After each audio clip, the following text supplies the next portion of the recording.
Fala galera, sejam bem-vindos ao podcast Pode Advogar, o podcast da advocacia da primeira divisão. Meu nome é Felipe Rossi, sou professor advogado, estou hoje aqui com dois convidados incríveis. Pessoas que têm dezenas de anos de atuação prática, com ampla experiência nos seus ramos, mas sobretudo já representaram também a instituição, já ativamente trabalharam como membros de comissões, diretorias e estão hoje aqui para trazer, para além de todas as polêmicas, a sua experiência com a advocacia e compartilhar um pouco com todos vocês que estão aqui nos assistindo.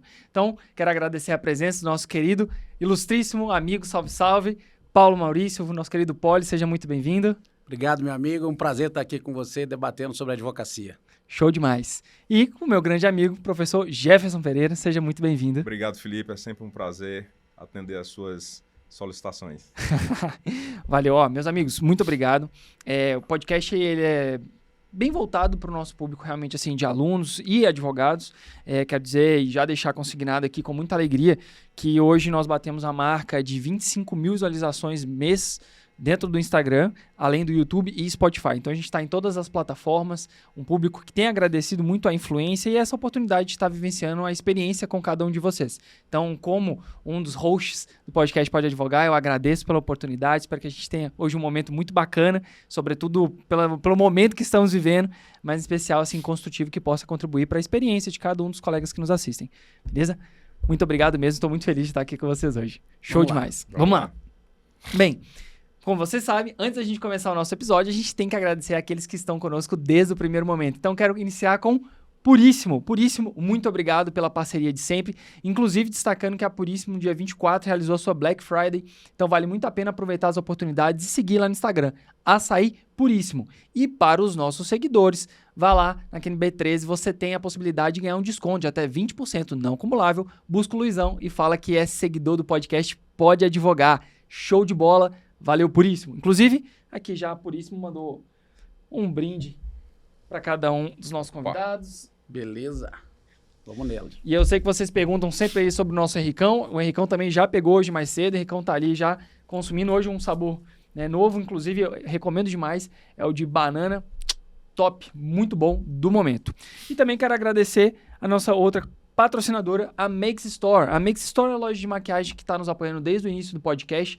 Está lá na Galeria Labelle, em Águas Claras. Então, quem falar que é seguidor do podcast Pode Advogar, tem até 10% de desconto. Muito obrigado, Makes Store. Não perca o final de ano chegando aí. Vai lá, pega o descontinho, fala que é seguidor do podcast Pode Advogar. E aí você consegue já garantir as suas compras de fim de ano. Show demais. Muito obrigado, Makes. Muito obrigado, Açaí Puríssimo. Bem, jabá feito. Importante com os devidos agradecimentos, até porque a ideia ela foi endossada por eles e, enfim, tem nos ajudado desde o começo. Vamos falar de coisa boa. Vamos falar de advocacia, vamos falar de experiência e vamos falar um pouquinho também das nossas confusões. Doutor Paulo, Poli, grande amigo, hoje secretário-geral da OAB. Poli, a sua atuação hoje ela é mais voltada para direito tributário, né? Trabalhei muito com empresarial desde o começo da minha carreira, em 1998, na advocacia. Primeiro como estagiário, depois me formando como advogado. Nunca fiz outra coisa na vida, cara. Só advoguei, adoro, não troco por nada e aconselho todos a vir que a piscina está quente e vale a pena.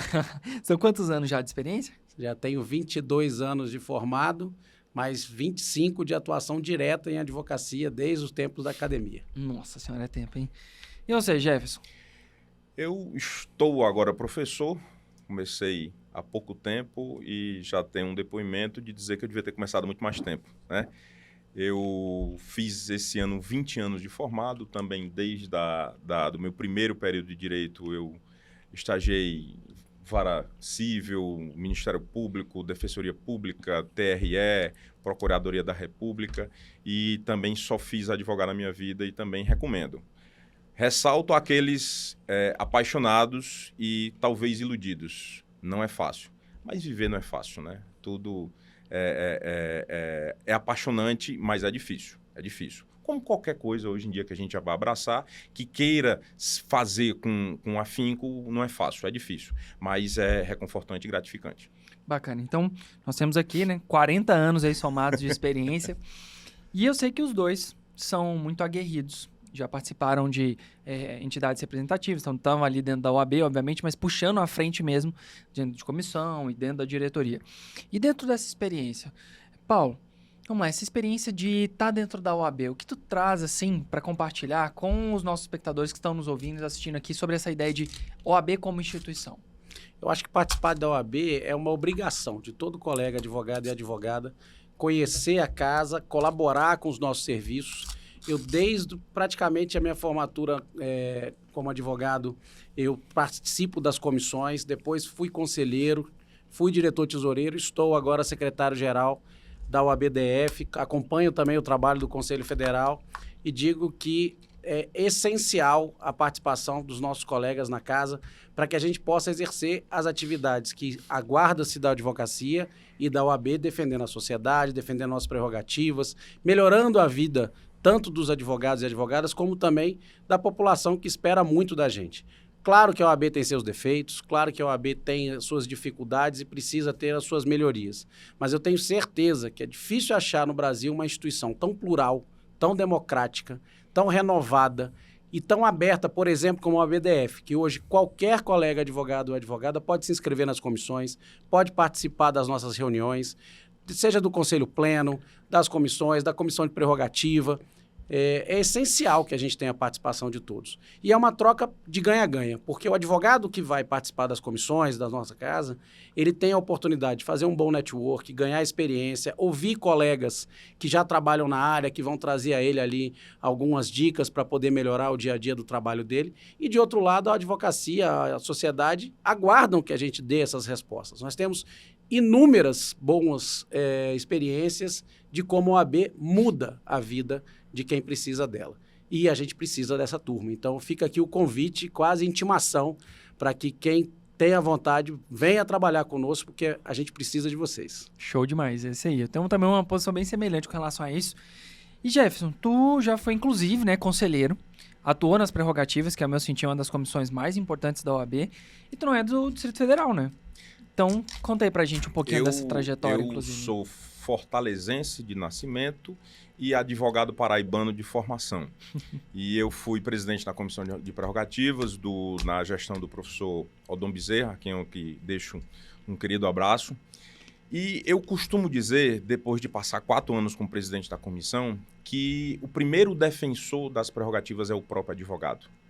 E eu tive uma experiência de que o advogado, ele falta conhecimento de suas prerrogativas para ele poder exercê-la, entendendo? Então, o advogado, ele ligava para mim quando ele tinha um problema de certidão, assim, eu e o nosso colega aqui, nós somos de um tempo que a gente chama de romântico, né? Do processo físico, do calo na barriga no balcão, tá entendendo? De você esperar uma funcionária para atender você, de ter uma fila preferencial.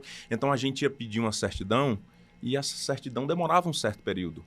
E, às vezes, demorava tanto que o advogado desistia e ia embora e ligava para a comissão de prerrogativas. Então, faltava ao advogado o quê? Saber do conhecimento dele, como pedir, a quem pedir e na direção. Então, assim, a comissão de prerrogativas, ela tem um leque muito grande de atuação. Só que falta conhecimento ao advogado. E nisso, talvez a OAB, ela tem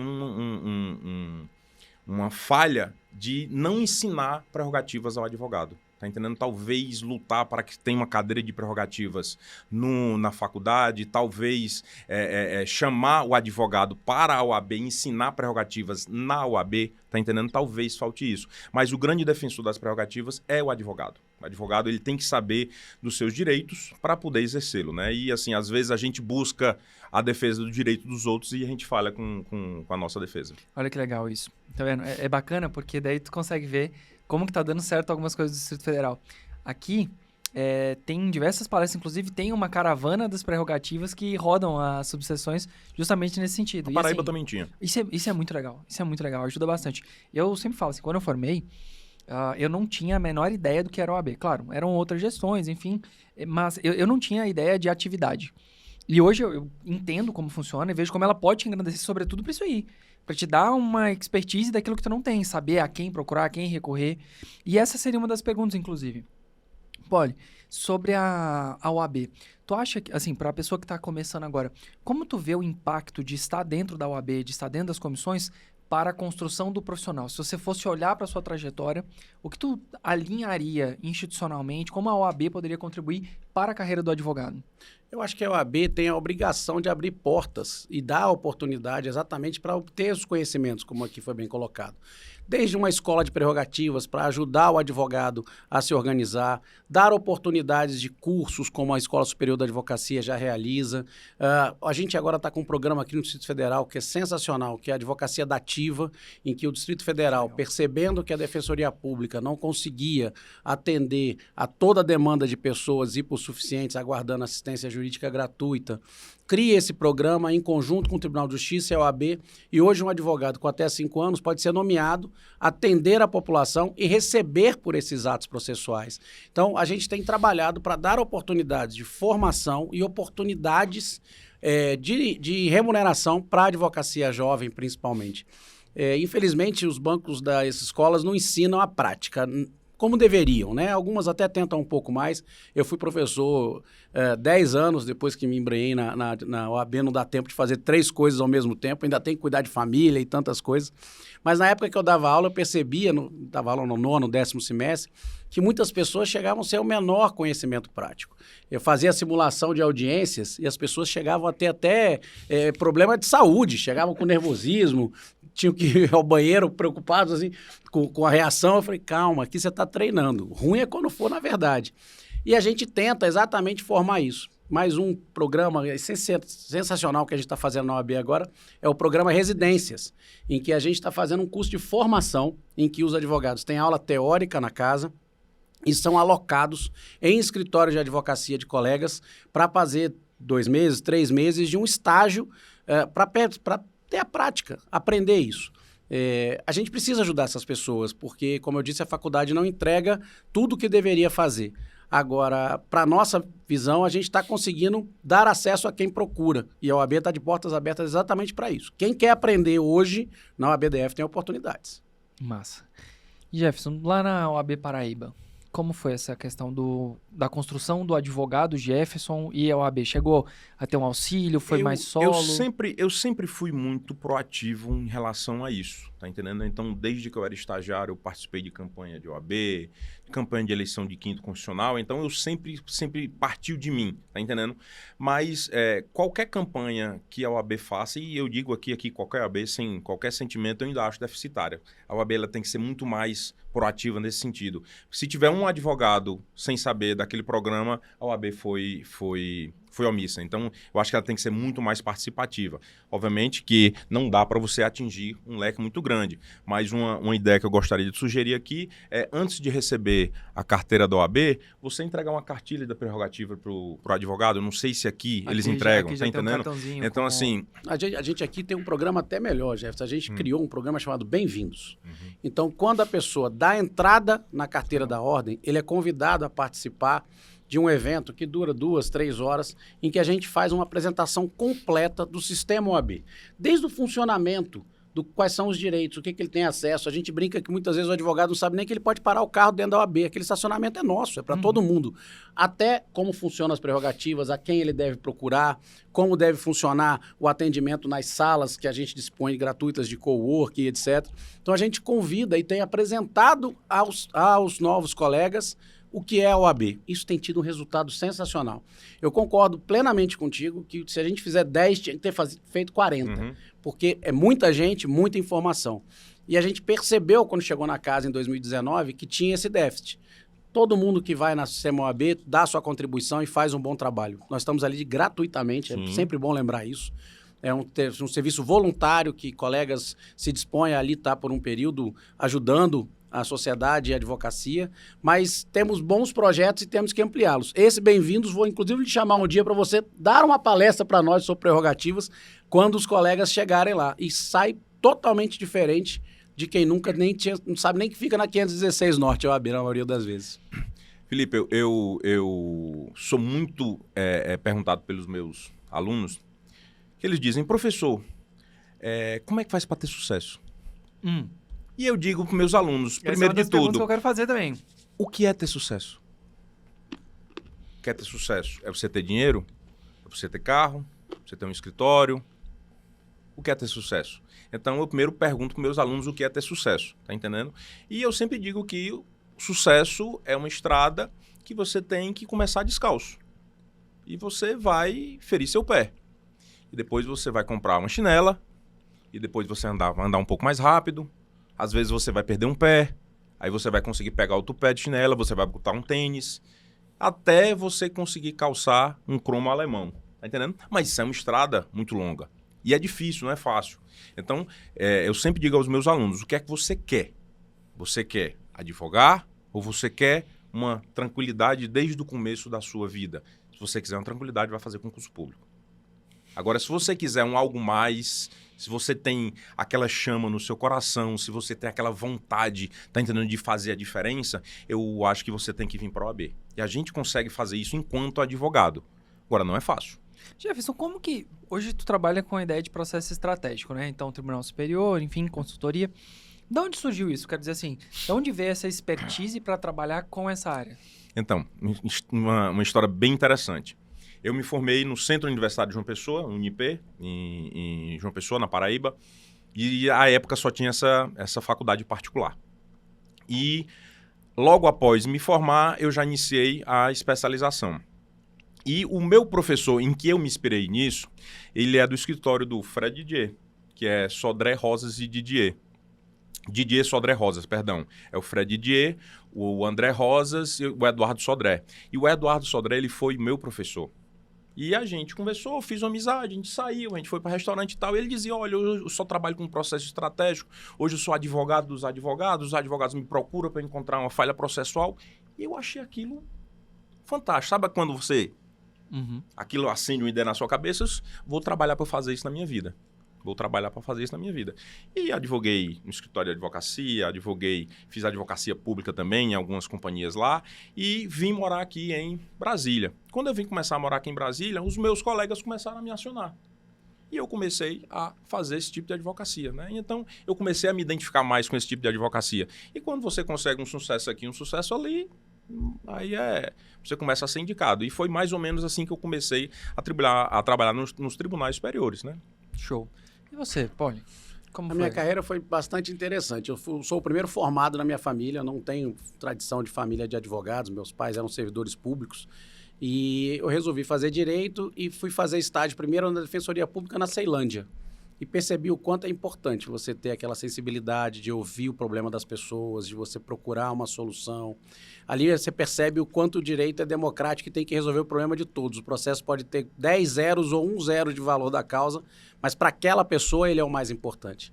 E aí o pulo do gato foi conseguir o estágio num escritório de São Paulo, o Machado Meyer Advogados, que é um dos maiores escritórios do Brasil. E aí eu fui perceber o outro lado da moeda, que é aquela advocacia especializadíssima.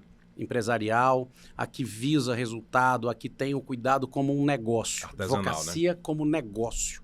E nós somos uns comerciantes, dentro das nossas regras éticas disciplinares, obviamente, mas nós temos ali um ato de você perceber como você vai vender melhor o seu serviço, conquistar o seu cliente e, principalmente, manter uma carreira longeva. Aí fui ao Machado Meyer por quase 7 anos, estagiário, advogado. Cheguei a sócio minoritário do escritório e percebi que, de repente, continuar numa estrutura muito grande, você se via num dilema que uma ex-chefe minha falava que uma hora você tem que decidir, ou você é cabeça de formiga ou você é rabo de elefante. Se você fica numa estrutura muito grande, você vai estar ali para trás, a dificuldade de crescer é maior, mas você ganha muita experiência. E nem mais ou menos em 2006, 2007, eu falei, não, agora eu vou abrir meu escritório. E desde então, 16 anos aí, quase 17 anos, tenho labutado muito. Não é fácil, como bem foi colocado aqui. Eu costumo brincar que não é uma carreira de 100 metros, ao contrário, é uma ultramaratona. Você tem que estar sempre preparado para as adversidades. E isso demanda exatamente estratégia. Mas eu consegui levar para o meu escritório essa visão de negócio que os modelos, tanto da advocacia americana, que é a base do Pinheiro Neto, Machado Meyer, dos grandes escritórios, eu levei para o meu escritório para fazer um atendimento ao meu cliente, o que a gente chama de full service. Então, desde um problema empresarial, tributário, societário, até uma questão de família, porque o sócio da empresa se divorcia, alguém morre para fazer um inventário, a gente procura no meu escritório dar um atendimento completo. Eu só não gosto de criminal. Crime eu só cometo, eu não advogo. Tô brincando, não cometo crimes, não. São uns pequenininhos, quando eu torço pro Vasco, eu fico um pouquinho preocupado. Aí eu faço poucas... Já incendiando, então, Já hein? incendiando. Vascaíno e aqui, flamenguista. Mas, É a assim, única divergência que a gente vai ter hoje, fica tranquilo. Mas a advocacia é isso para mim. Eu tenho essa insistência, acredito nela. Eu gostei quando você brincou a questão do sucesso. Eu tenho uma frase que também foi dita para mim por uma amiga querida, que perguntam qual é o segredo do sucesso, seja na advocacia, no casamento, no que seja. E a frase dela eu acho sensacional, se aplica para nós. Não tem segredo, nem tem sucesso. Tem trabalho, tem muito estudo, tem perseverança, tem paciência para você conseguir alcançar os seus objetivos. E a advocacia é isso. Eu acho que quem tem essa gana de vencer e tem a estratégia como forma de atuação, vai alcançar o sucesso, eu tenho certeza absoluta. E nesse modelo de firm, assim, que você faz full service, a ideia é para a gurizada que está aqui assistindo, que quer implementar isso, mas não sabe nem por onde começar. Como que seria o ideal de início para montar essa estrutura full service? Especialização, é juntar com outras pessoas? Como que chega, talvez a grande questão de captação, como que chegar nesse patamar de preparar-se e logo em seguida captar? É interessante isso. Eu costumo já em algumas aulas falar isso, que hoje, desde a carrocinha de cachorro-quente até as grandes empresas, elas demandam uma assessoria jurídica qualificada. O cidadão vai saber que forma que ele vai se organizar para pagar menos imposto, para ter o relacionamento com seus colaboradores, com seus fornecedores, com o seu cliente. E o advogado e a advogada que estiverem preparados para isso, tem um campo de atuação muito grande. Não só no contencioso, que é quando a coisa já esparramou, como diz o outro, mas principalmente no consultivo. Para você ter um trabalho de assessoria, aí você consegue construir uma carteira de clientes com uma remuneração fixa, você começa a ter um pouco de estabilidade na advocacia, que eu acho que é o grande momento que a chave vira. Para você viver na advocacia, você tem que ter uma rentabilidade continuada, né? Você não saber o que vai acontecer no final do mês, pira, ninguém consegue. Sim. Então, eu acho que quem vai trabalhar no full service tem que ter esse entendimento de um trabalho consultivo, preparativo, para evitar problemas, e eu costumo dizer que tem que ter 4 eixos importantes de atuação. Ele tem que demandar bem, conhecer bem a parte do direito civil, contratos, relação com clientes, eventualmente a extensão do consumidor. É importante ter noções básicas de direito do trabalho, porque toda empresa vai ter uma relação com seus colaboradores. É importante ter uma boa noção de tributário, se é melhor se organizar como sociedade simples, como limitada, se é melhor fazer uma EIRELI, que já até é o MEI, né, hoje em dia. Você vai se organizar para dar essa assessoria para a empresa e um pouco do societário também para organizar um contrato social, etc. Quando eu falo aqui, parece até, então vou ter que estudar 10 livros para poder fazer estudo. 10 não, 100, que a gente tem que estudar sempre. Mas você tem uma linha de conhecimento básico que você consegue atingir sem tanto esforço de um mestrado e que você consegue atuar profissionalmente. E no que você não souber, faça parcerias, que eu acho que é a chave principal da advocacia. O advogado que fica hoje travado em casa ou no escritório, sem se relacionar com colegas, que são os grandes chamarizes de clientes para você ter seu nome circulando, ele está fadado ao insucesso. Então, o full service demanda isso. A base de pelo menos essas áreas que eu bem citei, além de outras, obviamente, mas que você consiga ter essa capacidade de entregar ao seu cliente a pacificação dos problemas dele. E no consultivo tem sido bastante interessante, porque no judiciário, infelizmente, uma demanda demora muito, muitas vezes não tem a instrução ou o resultado esperado por falta de conhecimento técnico de quem vai estar trabalhando na causa. Então, eu tenho focado muito no consultivo e tenho tido bons resultados, graças a Deus. Excelente. São 2 advocacias aqui, inclusive muito parecidas em alguns pontos, de sucesso. Por isso que a gente quer ouvir mesmo. E outra coisa, Felipe, eu acho que a gente, enquanto formação, talvez pessoal, familiar, e eu acho que talvez assim até um viés que colocam na gente, a gente, primeiro de tudo, antes de colocar um escritório de advocacia, a gente precisa saber gestão financeira, gestão de escritório de advocacia, que não é fácil, e marketing. Até onde você vai no marketing. E você tem que fazer. Tem que fazer. O meu professor Félix, de Direito Constitucional e de Português Jurídico. Sim, eu estudei Português Jurídico, né? Você não estudou não, mas a gente estudou. Ele dizia, Jefferson, você pode não ter nada o que fazer num tribunal, mas vá tomar um café lá, porque quem não é visto não é lembrado.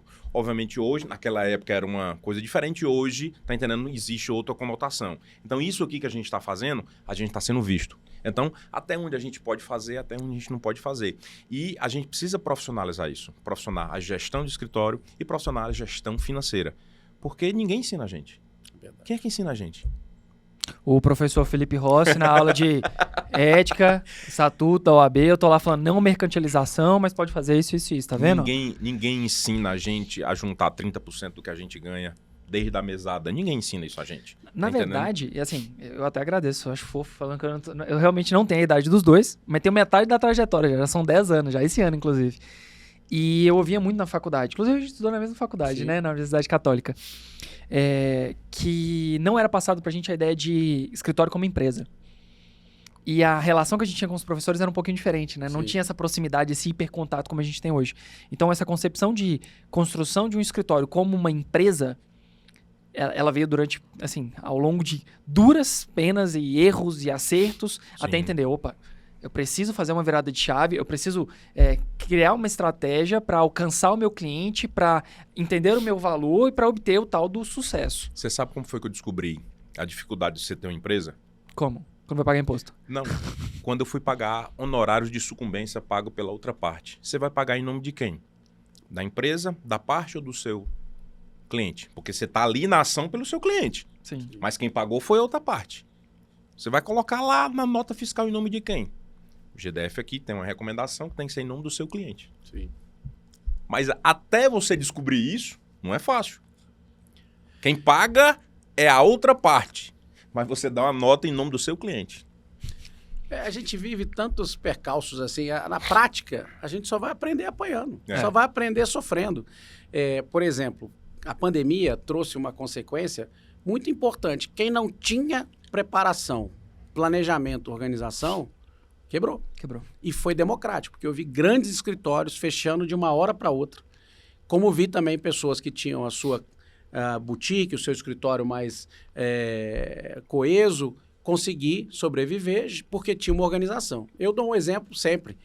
Meu escritório tem 6 meses de todos os custos reservado para uma eventualidade. Esse dinheiro não é meu, não é da minha sócia, está guardado. Se um dia, Deus me livre, passar 6 meses sem faturamento, eu não vou deixar de pagar aluguel, água, luz, telefone, funcionário, colegas, etc. Isso você aprende em gestão financeira, isso. Se você não Tanto tiver para sua casa como para o seu escritório. Você tem que separar o que é o escritório, o que é a sua casa, o que é a sua renda ordinária. Senão você pode estar sujeito a uma situação de, eventualmente, numa surpresa, numa coisa não esperada, você se vê diante de uma dificuldade grande. E deixar de pagar as pessoas destrói o que é o mais caro para todos nós, que é o nome. Dentre outras ações, né? O Délio, nosso presidente, fala uma coisa que eu acho sensacional. Para criar uma reputação na advocacia, são anos. Muito esforço, muito estudo, muito trabalho. Para destruir, Instantes. ainda mais hoje em redes sociais, são segundos. Então, assim, a gente precisa ter esse cuidado, ter a preparação, e a advocacia precisa entender que nós, infelizmente ou felizmente, somos advogados 24 horas. Então, a sua relação com o seu cliente, com o seu fornecedor, com o seu locatário, com o seu locador, perdão, você o tempo inteiro está preocupado que você tem que se demonstrar sério, correto e cumpridor das suas obrigações e da sua palavra. E aí você começa a trabalhar uma trajetória que vai alcançar o sucesso. Inclusive, a contagem de prazos em dia útil foi uma luta da advocacia Graças a Deus. para o advogado. Porque os nossos prazos corriam em dias Eu não lembro. úteis. A gente não tinha Sábado e feriado, domingo, não. a gente Era tinha que desesperador. fazer recurso. Tá Era entendendo? desesperador. Então, isso foi uma luta da advocacia, tá entendendo? Porque todo mundo tinha um descanso semanal remunerado e o advogado não tinha.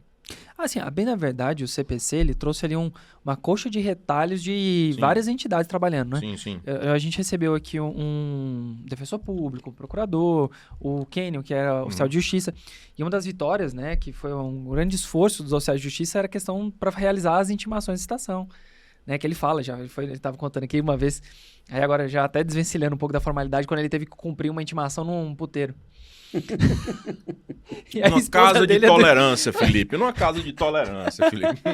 famoso bordel. É. E aí mas ele é goiano, né? E ele contou pra esposa dele, que é do judiciário também, falou assim: amor, vou ter que ir num bordel. E ela, como assim? O que você vai fazer no puteiro? Vou trabalhar. Justamente por conta da questão do horário, né? E foi toda essa ideia, né? De realmente, que essa advocacia mais jovem, eles não vivem aqueles percalços. Mas eu fico com certa dúvida, assim, ou então um receio, então uma reflexão. Será que aquele trabalho, aquele desgaste, ela também não forjou alguns profissionais? Sim, dava estofo. De certa forma, assim, mais flexíveis, resilientes, ou então que, de certa forma, se adaptaram nas adversidades? A gente tem uma experiência de 20 e poucos anos atrás em que você pegava o seu carro e você tinha que ir à biblioteca do STJ para fazer uma pesquisa de jurisprudência. Tinha os livros. Hoje, né? você aperta o Enter, tá tudo na sua mão. Eu sempre falo errado, se eu falar errado, me perdoe. O CHAP, XXT, Chuchuchu, GPT. ele é uma ferramenta maravilhosa, né? Mas mal usada, Hum. não adianta de nada. Então, eu digo o seguinte, que no nosso tempo a gente tinha que correr muito mais atrás do conhecimento. Talvez por isso a gente tinha que... O esforço demandava que você concentrasse mais o que você conseguia adquirir de conhecimento e vir experiência. Hoje está tudo mais fácil. O que para essa geração deveria ser um fator de facilitação também, de potencialização. Mas eu acho que também veio a falta da cancha, daquele negócio. Como é que eu resolvo esse problema? A gente ia em cartório e esse servidor aqui, ele não costuma dar a certidão que eu preciso, mas eu sei que ele sai às 4 da tarde. Então eu vou 5h30, que vai estar a outra que é mais gente boa, eu vou conseguir resolver. Hoje você tem uma tela na sua frente. Sim. Como é que você resolve isso? É essa forma de atuação que eu costumo dizer para os mais jovens, de entender o seguinte, o mecanismo está na sua mão. Você tem muito mais facilidade do que nós tínhamos. Porém, não acho que por conta disso o sucesso vai vir simples. Ao contrário, talvez hoje pela concorrência, porque o número de advogados é absurdo. A gente tem 1.300.000 advogados no Brasil hoje. Só na OABDF a gente está batendo, vai entregar a OAB 80 mil. Nossa a minha é senhora. 18 mil, para você ter uma noção. E eu sou bem novinho, não sou velho A minha assim não. suplementar é 3,9. Não, 18 mil não é muito novinho, não. Então... A minha suplementar é 3,9. A minha OAB na Paraíba é um número que foi um divisor de águas na advocacia. Por quê? O número da minha B é 11.419, a lei que instituiu o processo eletrônico. Aí, ó, tá vendo? É Então, a minha OAB na Paraíba. hoje o PJL permite peticionar até 11h59. Antigamente a gente pegava carro, jogava em cima de canteiro para poder chegar no protocolo às Exatamente. 18 horas. Felipe, Fiz muito, deixei o carro parado aqui na esplanada. Cansei de A deixar gente carro ligado. ia fazer pesquisa de jurisprudência no tribunal, na biblioteca do Tribunal de Justiça. O meu chefe mandava ele a fazer pesquisa de jurisprudência. Eu pegava um livro enorme, às vezes quando tinha um computador, você olhava lá, tá na coluna tal, tá na tal. Aí você ia lá naquela coluna e tinha lá, direito do consumidor. Aí você ia ter que fazer pesquisa de jurisprudência naqueles livros enormes. E você passava uma tarde todinha para, se tivesse sorte, encontrar uma pesquisa de jurisprudência. Os bons escritórios de advocacia tinham um CDzinho chamado Projuris. Não sei se o doutor se lembra. E você pegava um Projuris, aí você fazia pesquisa de jurisprudência. Quando você tinha que entrar com um RESP, você tinha que autenticar a cópia do seu acórdão. E como é que você faz para autenticar a cópia do acórdão paradigma de São Paulo? Nossa Senhora. Então, hoje, os nossos alunos, eles não têm a menor ideia do trabalho que a gente tinha. Aqui no DF até que era melhor, porque era o Sereco que fazia. Sim, mas vocês estão aqui em Brasília. E quem estava no interior do Brasil? Esse exemplo de ter que ler um livro para você achar a jurisprudência trazia um fator que também é muito importante. Para você achar a sua, você lia uns 10 antes. Aí você anotava, esse aqui não é né? o que eu estou procurando, mas ele é legal. Deixa eu anotar o número desse acórdão aqui, porque eu posso precisar na causa tal. Então você, para alcançar a sua informação, você passava 10 degraus até chegar onde você queria. Hoje não, hoje é um clique.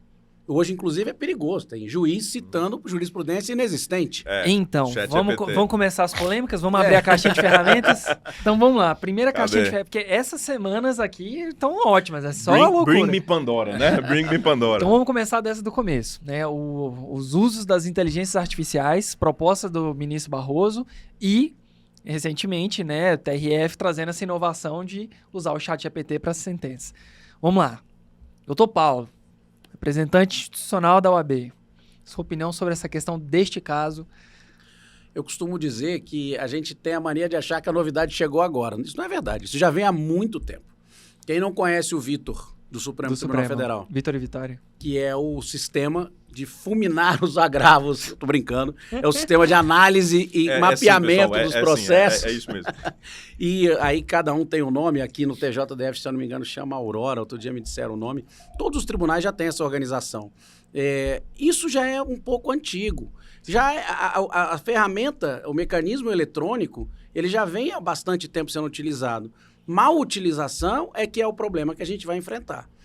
Os tribunais superiores hoje têm um problema grave do excesso de volume. E isso deveria ser justificativa para revolucionar o próprio sistema. Será que a gente pode viver com um Supremo com 11 ministros e um STJ com 33 ministros, que foi a estrutura pensada há quase 40 anos atrás, mantendo hoje da mesma forma? Me parece que não. Me parece que a gente precisa ter uma revisão do judiciário para que ele tenha um funcionamento. E a gente tem a inteligência artificial vindo como auxílio, mas nunca como única forma de utilização. Então, a relação humana no direito, ela é indispensável. A sensibilidade de entender a realidade fática, como aplicar o bom direito naquela situação, não tem sistema que vai substituir. E por isso que o advogado e a advogada são realmente indispensáveis. Então, o advogado e a advogada que souberem usar essas ferramentas de forma positiva, eu vejo com bons olhos, e a OAB também. A gente não é contra a tecnologia, longe disso. Dei um exemplo aqui antes da gente conversando, que o TJDF permitiu agora que as sustentações orais, que as manifestações orais possam ser gravadas e enviadas, seja em áudio ou em vídeo. Se isso for uma opção e o advogado e a advogada entenderem que é o caso para se aplicar no processo deles, ótimo, mais uma ferramenta de tecnologia e acesso à justiça. Se isso passar a ser uma exclusiva obrigação e não se aceitar mais a sustentação oral presencial, a OAB vai se insurgir. Então, nós temos que saber usar os mecanismos, mas com comodidade, aí, com modicidade para não permitir que isso seja restrição ao acesso à justiça. Sim, e eu gosto muito dessa ideia da atualização, a necessidade realmente de evoluir, mas me parece que esse lado humano, ele sempre foi pautado, e essa discussão realmente não é recente, porque eu lembro de uma frase do ministro Eros Graus, que ele falava assim: há casos em que, dada a excepcionalidade da demanda, a aplicação da lei se demonstra em uma injustiça. E basicamente ele falava que, ele já falava de técnica de distinguishing no processo civil, né? Ele fazia a questão da distinção e para a necessidade do olhar acurado. Jefferson, tu que tem essa ampla atuação nos tribunais superiores, essa ideia dessa admissibilidade por meio das inteligências artificiais, você sentiu isso como impactando na sua atividade profissional? Foi um bônus ou foi um óbice? O que... Eu procuro não usar a palavra reexame na minha petição quando eu vou juntar um RESP ou um agravo de instrumento, porque fica na inteligência do Tribunal de Justiça. O que eu costumo dizer, principalmente mais nessa linha do que o saudoso ministro Eros Graus falava, eu costumo dizer aos meus alunos que você usar o princípio da razoabilidade e proporcionalidade, você consegue criar até jurisprudência. Porque dada a peculiaridade do fato, tá entendendo? É uma injustiça aplicar a lei. E você consegue sair pela proporcionalidade e razoabilidade. Mas eu quero que você entregue esse ouro aí pra gente. Aí. Você só começou a soltar o ouro, você viu a inteligência, já falou, eu evito usar palavras. Assim, algumas palavras a gente evita usar porque a gente sabe que reexame, revaloração, o reexame começou a ser rechaçado e a advocacia começou a usar revaloração. Revaloração você já não pode mais usar, tá entendendo? Aí você já vai usar interpretação. Aí daqui a pouco você vai mudar mudança de quadro, tá entendendo? Então, assim, são palavras que a gente começa a mudar e que a gente vê a receptividade do ministro. A gente sabe que quando a gente vai despachar com o ministro, cada ministro tem a sua dinâmica, tá entendendo? E eu, na minha dinâmica, eu aprendi que quando eu saio com raiva, eu consigo meu direito. Quando eu saio satisfeito, geralmente, quando o ministro me trata muito bem, eu não tenho um sucesso muito grande no meu pleito, não. Mas a gente, assim, com o dia a dia que a gente vai fazendo, a gente vai descobrindo o que a gente pode e o que a gente não pode usar, tá entendendo? Agora vamos lá, então. Vou pegar agora esse gancho, vou trazer duas bombas ao mesmo tempo. O ministro Barroso, o presidente do STF, ele disse que um dos projetos para a inteligência artificial é justamente uma inteligência que pudesse trazer uma espécie de resumo do processo que fosse disponibilizado justamente para que tivesse ali maior celeridade na hora da sua apreciação. E de outro lado, a gente estava conversando sobre essa questão de admissibilidade, que admissibilidade Vitor e Vitória, sobretudo, são ali instrumentos que a gente sabe que normalmente acabam atraindo a necessidade de fazer um agravo. E nós tivemos agora, mais recentemente, não é de agora, é só o caso que pipocou mais uma vez agora, uma posição de um ministro reiterando uma ideia já da corte, e não de um ministro, é importante, né, consolidar isso, sobre a impossibilidade da manifestação oral, sustentação oral no agravo em RESP e RE. E aí eu queria saber da opinião de vocês dois, sobretudo por conta da representatividade, sobretudo por conta da atuação, sobre essa ideia de como os poderes estão desequilibrados e as falas elas estão agindo de uma forma talvez mais pessoal do que propriamente jurídica. Esse episódio que você colocou, que aconteceu recentemente, não foi só um, foram 2 ou mais de negativa de sustentação oral, por exemplo, nos tribunais superiores em caso de agravo, ele precisa ser separado entre forma e conteúdo. O conteúdo já vem há bastante tempo essa polêmica, desde o novo CPC de 2015, que tentou ampliar a sustentação oral em casos de agravo, e a sua aplicação na prática sofreu alguns questionamentos. Alguns tribunais são mais receptivos, outros menos. Existem resistências por questão de achar que isso vai inviabilizar o funcionamento do tribunal, vai fazer demorar muito as sessões, etc. Mas o problema maior, eu acho que hoje foi na forma. Recentemente, esses embates têm acontecido entre as instituições, e não só Suprema Advocacia, agora Supremo Senado. As pessoas estão vivendo, a gente está vivendo uma realidade em que as pessoas estão exagerando na forma, o deboche da forma de trato, a fala. Eu acho que foi até pior do que o próprio conteúdo. Nós precisamos, sim, fazer uma revisitação ao CPC, aos regimentos internos, a discussão do que é apropriado fazer a sustentação oral, que eu acho sempre indispensável. Quando é bem utilizada, ela é divisor de águas nos julgamentos. Agora, a gente precisa ter serenidade nesse debate. E, infelizmente, faltou serenidade recentemente. O Conselho Federal está estudando medidas adequadas para tratar isso da forma técnica, porque ficar em rede social, em Twitter, discutindo o que está acontecendo não vai funcionar. Exatamente. Mas a gente precisa achar um meio termo em relação a isso. A sustentação oral é indispensável. É o momento em que a advocacia consegue levar ao tribunal a sensibilidade real do caso. Tá? Agora, ela também tem que ser bem utilizada. Você não vai fazer isso nos embargos do agravo, isso também não vai fazer sentido. A gente tem que achar um ponto médio nesse aspecto. E só o diálogo vai trazer solução para esse problema. Eu espero que a poeira baixe e as instituições possam conversar sem esses debates, sem esses exageros, como teve agora Senado e Supremo, sobre a impossibilidade de uma decisão monocrática desfazer um ato do presidente da República ou do Congresso, etc. É óbvio que uma decisão monocrática não pode fazer isso. A gente trabalha com a ideia de colegiado. Sim. Tem urgência, tem relevância, se defira e se determina um prazo de cumprimento. Também tem razoabilidade em outro sentido, de que você dizer, mas nunca pode? Não. Bem utilizada, a ferramenta tem que estar viável para a sua aplicação. Mas o problema é que a gente vê excessos, né? Então, diálogo e bom senso, eu espero que reinem nessa solução que a gente precisa trazer. Em sua opinião? Eu sigo o relator. Eu acho que falta acalmar, acerenar os ânimos, tá entendendo? E entender que tanto um lado como o outro são destinatários da justiça. Eu costumo dizer, e eu até tinha antecipado para você, que eu sempre digo aos meus alunos, a melhor lei que existe é aquela que protege o meu inimigo. Essa é a melhor lei que existe. Porque amanhã os papéis vão estar investidos e é aquela lei que vai me proteger, tá entendendo? Então, eu acho que precisa também acalmar os ânimos, tá entendendo? E tentar resolver isso da melhor forma possível. Você perguntar para mim, eu acho que em um horizonte próximo isso vai se resolver? Eu acho que não. Eu acho que não. Eu acho que a OAB ela precisa ser um pouco mais incisiva. Um pouco mais do que ela está sendo. Um pouco mais incisiva, tá entendendo? Porque a gente não está lutando pelo meu trabalho. A gente não está lutando pelo meu sustento. A gente está lutando pela democracia, tá entendendo? E a democracia veio muito antes da gente, de nós todos. Muito antes de nós todos, tá entendendo? E assim, e se a gente não tiver essa ideia de democracia como uma coisa que nos antecede, tá entendendo? A gente vai conseguir esticar esse pano até uma hora ele esgaçar. E essa não, creio eu que não é o objetivo. Nem pro lado de lá, nem pro lado de cá. para nenhum dos lados. Essa semana, nos dias 22 e 23, aconteceram 3 elementos assim importantes. Eu acho que aproveitar o podcast também para disseminar informação e tirar fake news é importante.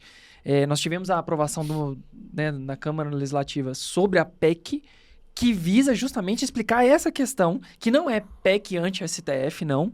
Então, você que é apaixonado por política, que está nos assistindo, porque eu sei que muitas pessoas não são do direito também nos assistem, não é PEC anti-STF, isso não existe. Ligar a tecla SAP, né? O Henricão que curte essa. Então, vamos ligar a tecla SAP. Não existe PEC anti-STF. É só e tão somente uma necessidade de que se tenha ali uma apuração sobre uma conduta onde um ministro tem tido ali de forma monocrática sozinha, não é monocromática, tá? É monocrática, sozinho, derrubar uma lei que foi aprovado pelos representantes do povo, pelo legislativo, e depois ratificado pelo presidente. Então, existe toda uma estrutura, um processo legislativo, ao final ela é assinada, e aí uma decisão monocrática poderia tirar ali a vigência, a eficácia, a força. Tira toda a legitimidade, porque o problema não é tirar a vigência. Eu acho que vai além, é legitimidade. É igual o ministro comparou, sem falar, mas assim, a realidade não salta aos olhos. Você tem um regimento interno feito por um tribunal. E você tem uma legislação feita pelo representante legítimo do povo. As duas podem estar em pé de igualdade? Sim, podem estar. Mas se você for confrontar uma com a outra, o que é que a democracia nos revela? Que é a representação do povo, né? Inclusive, até porque, assim, não bastasse esse episódio, nós tivemos recentemente também, que inclusive foi aqui no Distrito Federal, onde durante uma CPI foi dito que o regimento interno da Câmara era maior do que o Estatuto da OAB. Como se o Estatuto da OAB fosse um regimento da OAB e não uma lei federal. Ainda bem que não paga imposto para falar besteira ainda, né? Mas era advogado também, Pauli. Assim, inacreditável. Quando você está num ambiente de excesso, de falta de razoabilidade, saltam esses absurdos. E eu acho que é isso que está faltando, a gente poder entender que a política da porta para fora tem que ficar a pressão popular, essa movimentação. Agora, quem é técnico? Quem vai definir como é o funcionamento de um julgamento, quem vai definir a formulação das leis, etc., tem que se afastar um pouco desse calor. Sim. E entender que a gente tem uma base sólida sobre a qual ninguém vai passar por cima, que é a Constituição. Sim. Então, assim, os critérios de como deve ser o acesso à justiça, o devido processo legal, a base está pronta. Não tem por que haver esse tipo de discussão. É óbvio que o advogado tem que ter direito de fala numa CPI, ele tem que ter capacidade de assessorar o seu cliente. E quem diz o contrário, basta um dia ter que estar na posição de investigado. Ele vai entender o quanto é importante isso. Você gosta de polêmica, eu não fujo delas. A gente está vivendo na história hoje um exemplo que a Lava Jato nos mostra como foi. Ela era tida como a solução de todas, era a panaceia brasileira, ia trazer para nós todo o esclarecimento. Redentora da nossa democracia. Ia salvar o país, não ia haver mais corrupção, etc. E tempos depois se verificou um grande número de excessos e impropriedades praticadas por pessoas que tenho certeza que até poderiam estar imbuídas da boa-fé, de querer de fato fazer um bom trabalho. Mas um juiz não combina com o promotor como vai ser a instrução de um processo. Isso será o básico. A gente pode estar vivendo nessa quadra situações parecidas, como, por exemplo, no processo de 8 de janeiro, em que lá na frente a gente vai perceber que os excessos vão precisar ser resolvidos. Sim. Então, razoabilidade, bom senso, paciência, diálogo, a gente está precisando demais desses remédios que não estão na farmácia, estão na prateleira de todos nós. É só saber utilizar para que a gente chegue onde espera, que é um país pacificado, com uma democracia sólida, que se aplique aqui o direito, que você tenha previsibilidade. Sim. Eu advogo muito para empresário. Segurança jurídica, né? Segurança jurídica é tudo, né? O empresário que quer se organizar para formar o seu preço para vender um produto, como é que ele faz isso num regime tributário maluco? Como é que ele faz isso sem saber se lá na frente não vai haver uma surpresa, uma mudança, etc. Isso afasta investimento, isso afasta profissionais quererem trabalhar seriamente na área. Então, a gente precisa ter essa revisão. O Brasil precisa passar pelo divã para poder se enxergar como um país de fato estabelecido e em um local razoável para a gente viver, fazer seus negócios e trabalhar. Essa zona belicosa, ela também cria soluções, né? O conflito, o diálogo, a divergência, ela cria soluções. E a gente estava falando sobre essa questão da PEC. Então, já está esclarecido, sai dessa fake news, não compra essa briga. E aí nós tivemos, no dia 23, 2 pronunciamentos em momentos distintos, onde um dos ministros falava sobre a PEC atrair de uma forma negativa uma necessidade de intervir naquilo que estava dando certo. E o ministro da mesma corte, mas não no mesmo julgamento, falava sobre a questão do pedido do colega advogado para fazer a sustentação oral no agravo, e aí trazia, vou ter uma notinha e 4.000 tweets dos meus inimigos. Me parece que a composição desses 3 fatos, a PEC, o pronunciamento do presidente e o pronunciamento do outro ministro já no TSE, eles não conseguem se manter de uma forma harmoniosa justamente porque a interpretação que está sendo dada para cada um, ela está sendo ouvida e assim, disseminada como se fosse um conflito, e não deveria ser. Porque quando a gente pensa no agravo, agora eu vou ligar um pouco a chave técnica, mas quando a gente pensa no agravo, às vezes, sobretudo no criminal, tu tens o quê? A admissibilidade daquele instrumento não é cabível, habeas corpus de habeas corpus, mas no mérito, a matéria de ofício atrai a possibilidade de julgamento. E ainda... Atraindo a possibilidade de julgamento, atrai a possibilidade de você ser convencido a pela favor ou contra. Não, e pela sustentação oral. E aí a gente vai mais além. Porque lá quando a gente fala nos embargos de divergência, agora entrando numa coisa mais técnica ainda, pouquíssimo utilizada nas faculdades, tu vê que ou as turmas do Tribunal Superior divergiram, né, sobre aquela matéria, ou, embora uma não tenha analisado o mérito, mas de forma reflexa, teve apreciação do mérito, neste caso caberia embargo de divergência. Ou seja, o próprio tribunal já sabe que tem uma previsão, e aí CPC até então não tem sido questionado, foi o regimento interno versus estatuto, sobre a possibilidade de maneira reflexa trair ali sim uma apreciação meritória. Então veja, me parece que existe já todo um rol de elementos que existem para que possibilite tal apreciação e que talvez o instrumento de razoabilidade, quando cabe, quando não cabe, talvez seja justamente esse, quando não se atenha somente à forma, mas ao mérito, ao bojo meritório mesmo, mas ao invés de fazer uma decisão jurídica, tu precisa falar de uma coisa íntima, pessoal. Eu acho que o ponto é, se foi pedido, cabe ao julgador fazer o quê? Julgar. Os comentários, a picuinha, ela em nada acresce, ela em nada contribui. Pelo contrário, ela tira a importância do julgamento. Não sei se foi essa a intenção. Não sei se foi essa a intenção. Como cortina de fumaça, né? Tá entendendo? Como Sim. cortina de fumaça. Porque a ideia de um ministro que tem que ser técnico, dizer que tem inimigos, isso é a negação da democracia. Isso é a negação da democracia. Tá entendendo? Assim, o ministro ele não tem que estar preocupado se ele tem inimigo ou não. Ele tem que julgar e acabou-se. Tá entendendo? Assim, o que eu vou além, tá entendendo? Eu traço um paralelo quando mudaram a lei da direção de dirigir embriagado. A lei que tinha anteriormente era excelente. Ela só precisava ser cumprida. A lei de organização judiciária alemã, ela tá aí. Ela só precisa ser cumprida. E ela não é. Eu tenho saudade do tempo... Ela só precisa ser cumprida. Essa frase não é minha não, óbvio, mas eu tenho saudade do tempo que a população sabia os 11 jogadores da seleção brasileira. E não os 11 ministros. E hoje a gente sabe os 11 ministros. E também sou saudosista do tempo em que a gente ia no Supremo assistir Moreira Alves, Sepúlveda Pertence, e tantos outros ministros, Menezes Direito, que debatiam causas. E olha, não era que era tranquilo, não. Tinham debates acaloradíssimos. Sim. Mas eles se restringiam aos processos, ao momento da sessão, e se debatia ideias, não pessoas, não políticas e nada desse aspecto. O julgador não faz comentário. Com todo o respeito ao seu ministro Alexandre de Moraes, ele não tem que falar em tweet, ele não tem que falar em inimigo, ele tem que julgar a causa. Se ele quer indeferir a sustentação oral, o faça, tecnicamente. Como, aliás, o fez. Estão atribuindo a ele a decisão, mas ainda que possa ter parecido ali só para inglês ver, como se diz, mas ele consultou os pares e todos confirmaram que, naquele momento, o entendimento era que não cabia a sustentação oral. E que venha o recurso apropriado pelo advogado, se ali houve uma nulidade, talvez esteja aberto o campo para o Supremo Tribunal Federal, através de um recurso extraordinário, ele seguir o debate. Depois daquilo, tudo é picuinha, tudo é deboche, tudo é inapropriado. E a gente precisa parar com pressão, parar com subir temperatura e buscar paz. Não tem esse embate. O que o Senado está fazendo na PEC, na errônea PEC do STF, como você colocou, nada mais é o seu direito de legislar. O Supremo não é imutável.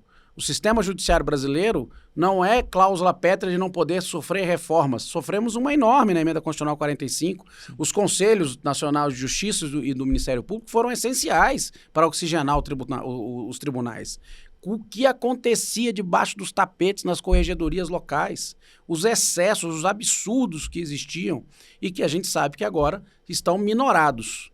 E são esses mecanismos que a gente tem que ter sempre de aprimoramento, mas com debate, com tranquilidade. Não deboche, sem excessos, julguem os casos e parem de dar entrevista que a gente vai ter um país bem melhor no judiciário. É exatamente isso. Perdão, eu estava vendo aqui sobre o negócio do meu filho. Quando começou a possibilidade de uma TV Justiça, quem é meu amigo sabe, eu disse, iniciou-se o declínio do judiciário. Quando começou a possibilidade... Polêmica essa fala aí, viu? Quando começou... Por quê? Porque quando eu assistia uma sustentação oral no Supremo, você tinha um relator e você tinha a pessoa que tinha um ponto contrário, os dois debatiam e depois um ou outro fazia um comentário mais pertinente e ali se acabava o julgamento. Hoje, infelizmente, a gente vê uma dissertação de mestrado em cada voto. Que tenha que ser assim, mas começou-se ao meu ver, e espero que eu esteja errado, uma vaidade. E a vaidade é o pecado mais...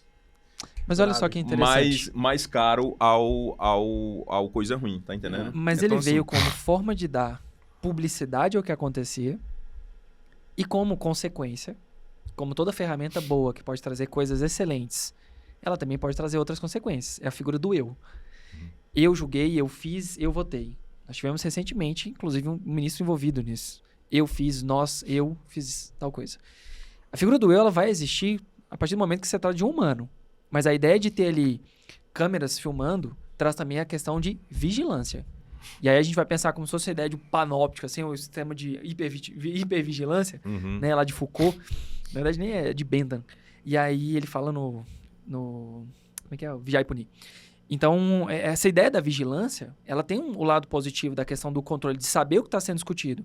Eu acho incrível quando tu começa a conversar com algumas pessoas e elas entendem que está sendo discutido alguma matéria importante.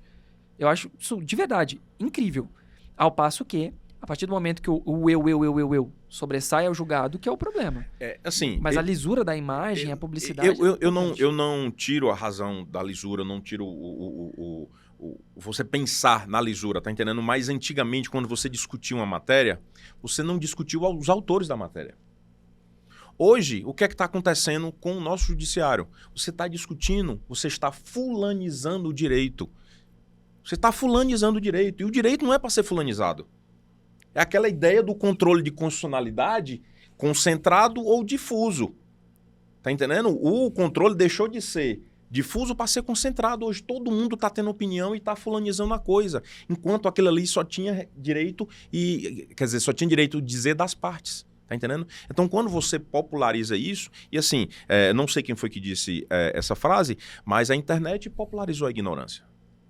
É verdade. Popularizou a ignorância. Então, assim, quando você traz um negócio desse, num ambiente que já está super saturado de política, numa decisão que era só entre as partes, aí quando você dá uma roupagem política, você fugiu totalmente do cerne da questão. Tá entendendo? Você vê na internet, semana a semana mudam as especialidades. Antes você estava especialista em guerra do Hamas, agora você está especialista em sustentação oral, semana que vem você vai estar especialista em por que o cidadão morreu dentro da cadeia, no outra semana você... Então, assim, criamos especialistas na internet sem selos. Né? Sim. Nossa, e essa semana teve coisa mesmo, né? Ainda teve esse caso. Cuidado que ainda não acabou, não. Tem mais ainda 27 horas, 28 Jesus horas de semana aí. Não, mas então vamos dar uma baixada, porque a coisa tá muito tensa. Vamos falar de um caso bom, que aqui a gente gosta também das polêmicas bagaceiras. Então, saindo aí nas notícias, quando esse episódio for ao ar, a gente não apurou aqui se é fake news, mas vamos falar desse caso que eu achei ele curioso. Colega advogado apresentou uma petição fundamentada, com prints, pedindo redesignação da audiência por conta de uma oportunidade única, a qual ele iria desfrutar com qualidade daquele momento. Ele tinha marcado com uma profissional do amor. É uma petição. Peraí. Juntou nos autos. Essa marcação foi anterior à designação da audiência. Se foi, tá entendendo? Um compromisso assumido antes, então se justifica. Juntou print. Não, com figurinha. Foi não. Eu tenho aqui a petição. Foi não. Com figurinha. É uma oportunidade única porque ela é viajante. Requisitadíssima, né? Requisitadíssima. E naquela oportunidade, naquele dia, ele já tinha marcado um compromisso inadiável. E ele, né, vou dizer com as palavras dele, era um compromisso para a realização do gozo com qualidade.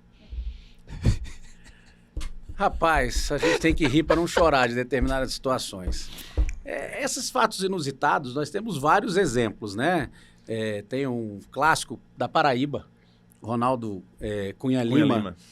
Faz um poema pedindo ao juiz que liberasse o violão. Habeas Pinho. E o juiz devolve a decisão também em poema e liberando em poema. Então, assim, você tem eventos múltiplos em relação a isso. A gente precisa ter o bom humor na vida. Eu, obviamente, não concordo. Acho que é uma loucura o que esse rapaz fez, se é que é verdade.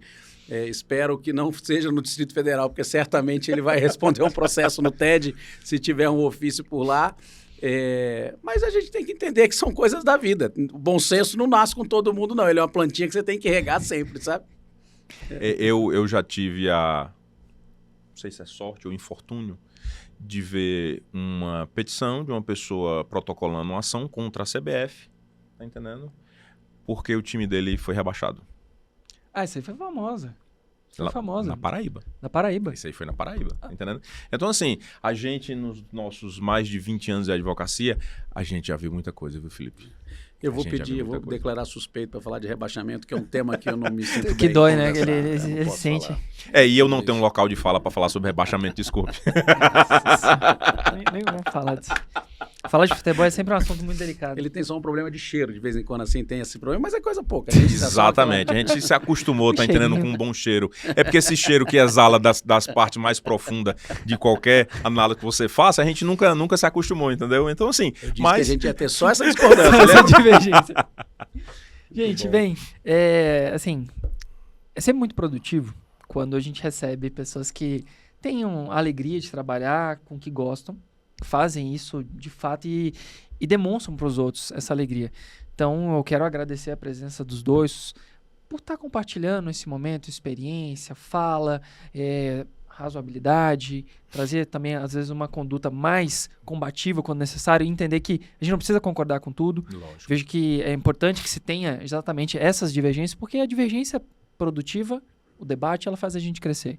Então, hoje foi uma coincidência muito feliz, né, para além do futebol também, os pontos em que eventualmente ele se tocavam e não se tocavam, mas de verdade, fica aqui meu agradecimento de toda a equipe, acho que mais uma vez um episódio repleto de informação e para desconstituir desinformações. Sim, né? Importante, Sejam importante. assim, abraçados aqui por todos nós da equipe, aos nossos fundadores que também não estão aqui hoje, o Eduardo e o Léo, sejam muito bem-vindos sempre, quero agradecer, doutor Paulo Marício, Dr. Jefferson Pereira, sejam bem-vindos aqui, estamos sempre de portas abertas. E para a gente proceder com o encerramento, deixar aí umas palavras aí, Poli. Quero te agradecer essa oportunidade. Rossi é uma referência para nós na advocacia, na academia. O trabalho que você faz aqui, tanto no podcast como na UAB, é louvável e a gente só tem a te agradecer por todo esse apoio. Dizer que vir aqui no Pode Advogar, para mim é uma honra. Esse trocadilho do Pode Advogar é o que eu defendo e faço desde que comecei o curso de Direito. Deixei de responder a minha mãe que eu não ia fazer concurso público há pouco tempo. Meu filho não quer concurso público. Não, mãe, eu amo a advocacia e vou viver dela. E ela nos traz uma coisa, para fechar mesmo, que é diferente de toda e qualquer profissão. Você nunca vai ter um dia igual ao outro. Então, a advocacia é apaixonante por isso. Ela é dinâmica, ela é desafiadora. E quem estiver preparando para vir para a advocacia, venha com vontade, que eu tenho certeza que o sucesso vai alcançar vocês. Obrigado pelo convite. Show, muito obrigado. Professor, eu estou aqui em Brasília desde 2011, tá entendendo? Fiz excelentes amizades e hoje eu posso dizer que a sua é uma das que me é mais cara, tá entendendo? E conhecer você na faculdade foi um prazer enorme. Dar aula com você é um prazer muito grande. Poder usar e gozar da sua amizade é muito bacana. E igual o nosso colega aqui, eu só sei advogar. A única coisa que eu sei fazer 2 coisas, filho, homem e advogado. Entendendo? Então, a advocacia também é a minha vida e minha mãe também. Meu filho, por que você não vai fazer concurso? Tá todo mundo fazendo isso, mamãe. Mas a senhora disse que eu não sou todo mundo. Mas é muito legal ouvir isso de vocês dois, com quem eu guardo, sabe, grande admiração e carinho. E assim parece que as histórias são semelhantes, né? Também ouvi a mesma coisa. Só que, no meu caso, tem até um plus.